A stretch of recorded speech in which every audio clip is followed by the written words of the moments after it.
कृपा चैनल से आप जीवन का सर्वोत्कृष्ट लाभ, सत्संग लाभ प्राप्त कर रहे हैं।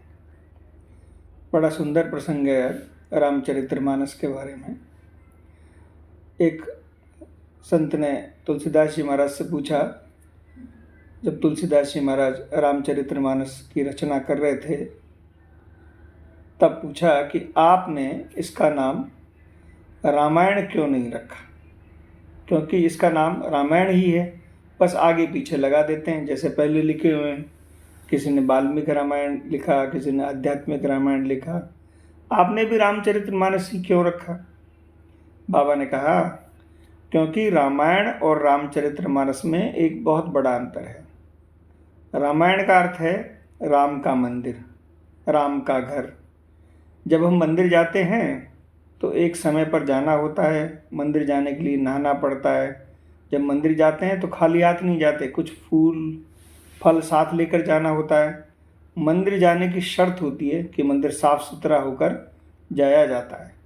और मानस अर्थात सरोवर, सरोवर में ऐसी कोई शर्त नहीं होती, समय की पाबंदी नहीं होती, जाति का भेद नहीं होता कि केवल हिंदू ही सरोवर में स्नान कर सकता है। कोई भी हो, कैसा भी हो। और व्यक्ति जब मैला होता है, गंदा होता है, तभी सरोवर में स्नान करने जाता है। माँ की गोद में कभी भी कैसे भी बैठा जा सकता है। रामचरितमानस की चौपाइयों में ऐसी क्षमता है कि इन चौपाइयों के जप से ही मनुष्य बड़े से बड़े संकट से भी मुक्त हो जाता है। इसलिए जो शुद्ध हो चुके हैं वे रामायण में चले जाते हैं, और जो शुद्ध होना चाहते हैं वे रामचरितमानस में आ जाएं।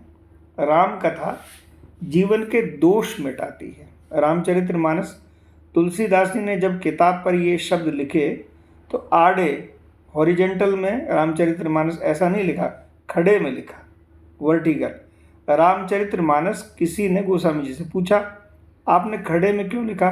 तो गोस्वामी जी महाराज कहते हैं कि रामचरितमानस राम की दर्शन की, राम मिलने की सीढ़ी है।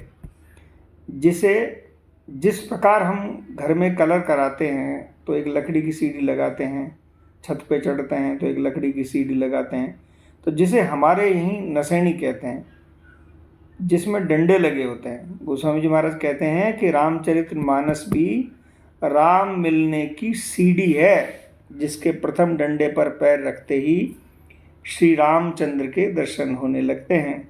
और यदि कोई बालकांड भी पढ़ ले तो उसे भगवान राम के दर्शन हो जाएंगे। ऐसा अद्भुत हमारा रामचरितमानस है। इसकी जो चौपाइयाँ हैं वो एक एक मंत्र हैं। एक एक मंत्र जिस तरह से फलीभूत होते हैं, ऐसे रामचरितमानस की चौपाइयाँ फलीभूत होती हैं। जब हमारे जिस तरह की जो भी समस्या होती है, तो जब रामचरितमानस पढ़ते हैं तो दोहे में उसका संपुट लगा कर पढ़ते हैं और हमें उस फल की प्राप्ति होती है।